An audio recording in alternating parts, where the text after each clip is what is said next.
नमस्कार कर्मचारी भाइयों, आप सभी का स्वागत, हार्दिक अभिनंदन। आप सभी को पता ही है कि 4 दिसंबर को भारतीय मजदूर संघ की मीटिंग मुख्यमंत्री जी के साथ हुई और उसके साथ जितनी भी जुड़ी हुई यूनियन है, उन सभी की मीटिंग भी मुख्यमंत्री जी के साथ हुई। एक अच्छा भव्य कार्यक्रम किया गया।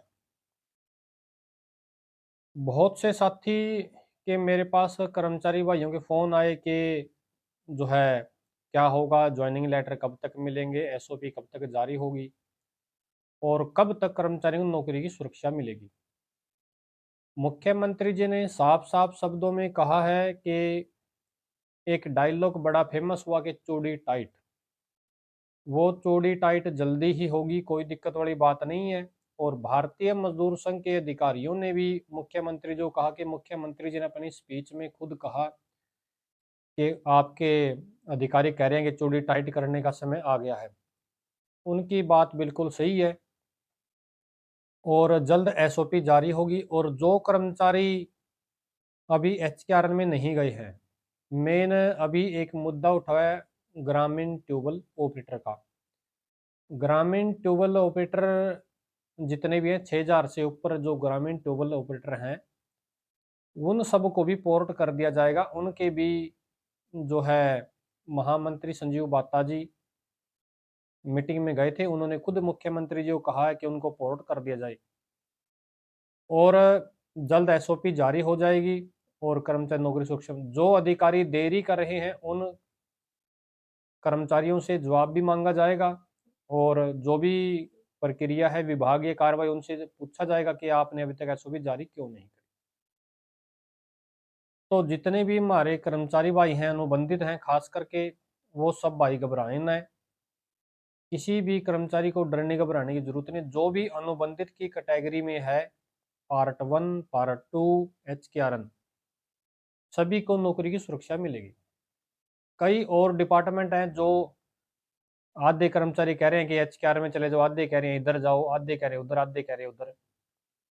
तो आप लोग असमंजस में न पड़े। मेरा सलाह मशवरा यही है कि जितने भी इस तरह के जो कर्मचारी जिनको मिनिमम वेज मिलता है या अन्य तरीके से उनको वेतन मिलता है, वो कर्मचारी भी HKRNL में पोर्ट हो जाओ। HKRNL में पोर्ट होने से नंबर 1 आपकी वेतन की बढ़ोतरी हो जाएगी।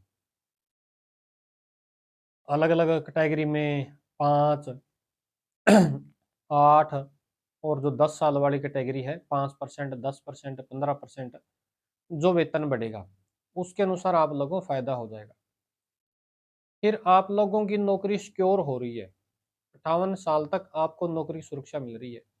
और जो भी कोई भत्ते वगैरह कुछ जो भी कुछ चीजें होती हैं, उसके अनुसार कोई महंगाई भत्ता, कोई टीए डीए, जो भी कुछ इस तरह की चीजें हैं, वो अब एक्ट लागू होने के बाद ही सही तरीके से स्पष्ट हो पाएगा। अभी वो चीजें थोड़ी सी स्पष्ट नहीं है।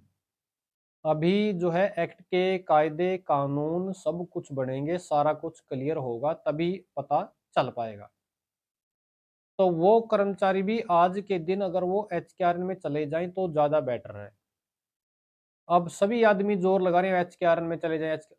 अगर आप एचकेआरएन में चले जाते हो एक विचार करके, चाहे कोई भी डिपार्टमेंट है, तो आप लोगों का वेतन भी अच्छा हो जाएगा, आप लोगों की नौकरी भी सुरक्षित हो जाएगी और आप लोगों के लिए कहीं ना कहीं अच्छा होगा, बेटर होगा। मैं मेरे गरीब भाइयों के लिए ही आवाज उठाता हूँ। मेरे जो भी अनुबंधित कर्मचारी हैं, उन पर जो शोषण होता रहता है, सरकारी जो मुलाजिम हैं उनसे ज़्यादा काम करवाते हैं अनुबंधितों से, क्योंकि अनुबंधित एक बड़ा तबका है। तो मैं मेरे भाइयों के लिए आवाज़ उठाता हूँ और मैं जो सलाह देता हूँ, पर्सनली मेरी सलाह देता हूँ, वैसे ही नॉर्मली जो जहाँ तक मेरी सभी डिपार्टमेंटों के जो अनुबंधित कर्मचारी हैं, सभी से मेरी बातचीत होती रहती है, चाहे वो अनुबंधित विद्युत हो, चाहे वो अनुबंधित स्वास्थ्य कर्मचारी संघ हो, चाहे वो ग्रामीण ट्यूबल ऑपरेटर हो, चाहे वो वित्तीय ठेका संस्थान वाले हों, चाहे वो कंप्यूटर प्रोफेशनल संघ हो, चाहे वो जो है कंप्यूटर लैब अटेंडेंट हो, चाहे आंगनबाड़ी वर्कर हो, चाहे आशा वर्कर हो और चाहे शुगर मिल के कर्मचारी हैं, किसी भी तरह के जो कर्मचारी हैं सभी से मेरी बात, जैसे अनुबंधित हैफेड हो गया और और भी बहुत तरह के जो डिपार्टमेंट हैं, सर्व हरियाणा ग्रामीण बैंक के कर्मचारी भी, चाहे वो अनुबंधित के हों, चाहे वो परमानेंट वाले हों, जिस भी तरह के जितने भी टाइप के कर्मचारी हैं, सभी से मेरी बातचीत होती रहती है, सभी के मुद्दों से मैं चर्चा करता रहता हूँ।